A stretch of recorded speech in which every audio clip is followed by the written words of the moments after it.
Eurofarm работник имаше победничко деби во Европа, поточно во третото коло од Челлендж купот против Гранитас Каунас. Работник го доби Гранитас со 28-24, иако во текот на целиот меч имаше и повисока предност. Битолчани почнаа одлично, имаат цврста одбрана и првиот дел го завршија со 12-8 и вториот дел почна позитивно за македонскиот тим со невисоки 6 разлика, но гостите се вратија доволно за да намалат. Илија Темелковски ги контролираше случувањата на теренот и го одржуваше водството. Тврд надпревар, во секој случај.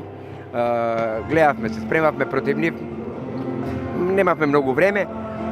Малку не занадија пуцачки од бековските позиции. Ова е, знаете како е, борба за секоја топка, борба за секој гол. Тука и малку ни недостасуваше Крстевски. Во секој случај, ние примивме 20 гола, што е сосем коректно. Не направивме некои контри да даеме полесен гол. Поише се ориентиравме на одбрана и бевме среќни ако освоиме топка, што и така испадна.